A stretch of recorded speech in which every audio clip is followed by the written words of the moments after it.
Every single day, all across America, a train driver pulls a handle, and the same sound fills the air. Two long blasts, one short blast, one long blast. It happens at a crossing in a small town in Ohio at noon, and it happens at a lonely crossing in Texas at 3 in the morning. Nobody tells the driver what pattern to play. Nobody has to. It is already inside his head, the same way a phone number is inside yours. But almost nobody who hears it ever stops to ask a simple question. Why train horns always play the same pattern is a question with a real answer, and that answer is soaked in more than 150 years of trial, error, and loss.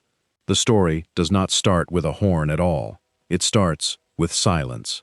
In the early days of trains, the engines were much quieter than people expect.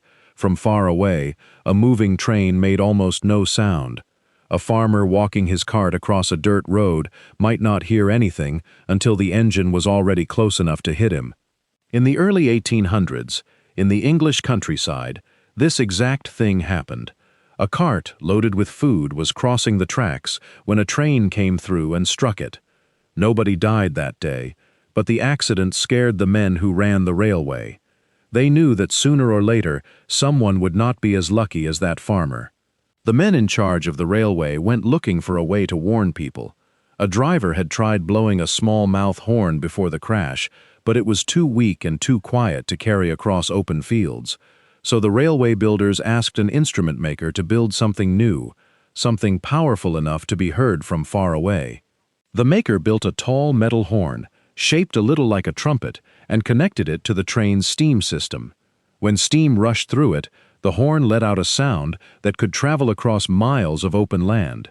It worked so well that other train lines wanted the same device. Within a few years, this new steam horn had spread across England, and not long after that, it crossed the ocean and reached American trains too. At first, though, every train company did things its own way. There was no shared rule for what a horn blast was supposed to mean. One long sound might mean the train was pulling into a station on one line, and it might mean something totally different on the next line over. Some drivers even used their horns for fun. They played little tunes to say hello to people who lived near the tracks, or to let their families know they were almost home.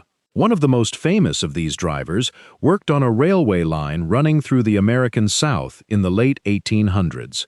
He had built a special horn out of several small tubes tied together, and it made a sound unlike any other horn on the line, a long, rising cry that people could recognize from far away. Farmers who lived near the tracks would hear it in the middle of the night and know exactly who was passing by. It became almost like a signature, a way for one man to announce himself without saying a single word. This kind of personal style might sound charming, but it caused a real problem. If every driver had his own way of using the horn, then people living near the tracks could never be fully sure what a blast meant. A long note might be a warning. It might also just be a driver showing off. As more and more train tracks were built across the country, crossing more and more roads, this confusion became dangerous. In just 20 years, the amount of railroad track in America grew by 10 times over. Every new mile of track meant new places where roads and rails crossed each other, and at every one of those crossings, a horn blast might be the only warning a person on foot or in a wagon would ever get. Railway companies slowly began writing down official rules for what horn patterns should mean. For crossings, an early standard signal became popular. It was a long blast, a short blast, another short blast, and then a long blast. People who studied the old telegraph code noticed something interesting. That same rhythm, long and short sounds in that order, matched the letter used by telegraph operators for the word crossing. It made a strange kind of sense, since the sign posted at railroad crossings was already shaped like that same letter. Over time, though, the pattern shifted just slightly. Railway workers noticed that a longer opening warning gave people more time to notice the train and get out of the way. So the first short blast was stretched into a second long blast. The signal changed from long, short, short, long into long, long, short, long, the exact pattern still used at crossings today.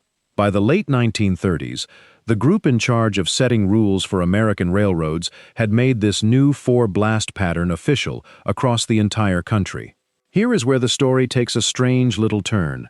That new pattern, long, long, short, long, happened to match a completely different letter in telegraph code, one connected to an old story about a queen who supposedly used a similar signal on ships to ask other boats to move out of the way. The tale is a fun one, and it has been repeated for years, but it almost certainly is not true. The pattern used before the change matched the letter for crossing, not the letter connected to that royal story.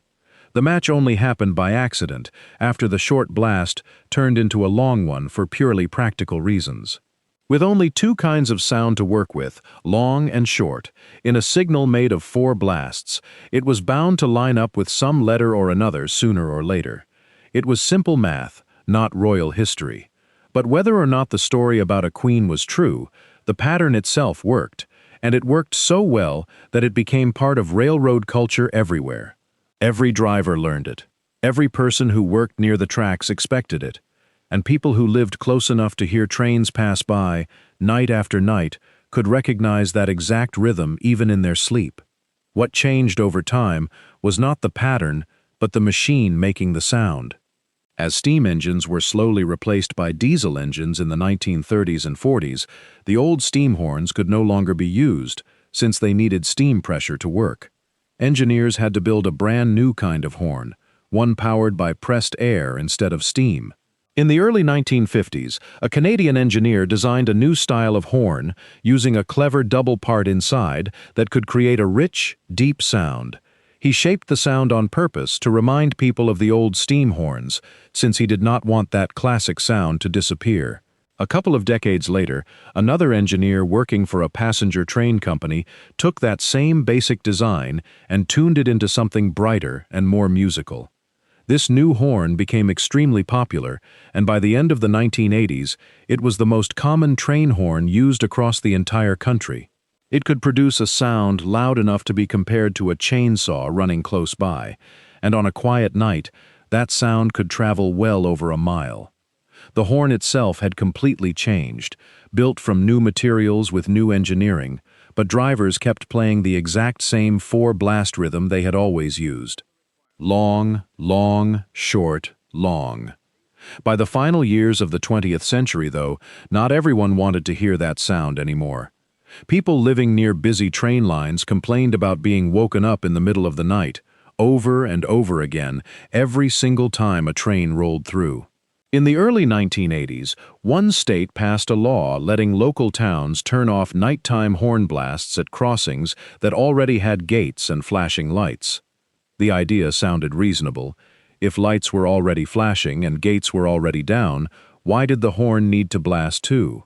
Dozens of crossings across that state stopped sounding horns at night.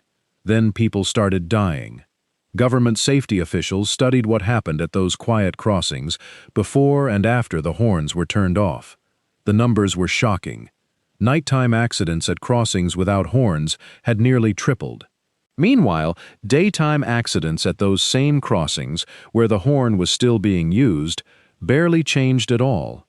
Nearby crossings that had never stopped using their horns saw only a small rise in accidents over that same period. The only real difference was the missing sound. Gates still lowered, lights still flashed. But without that long, long, short, long call cutting through the dark, far more people were being struck by trains they never heard coming. Federal officials eventually stepped in and ordered horns to be turned back on at those crossings.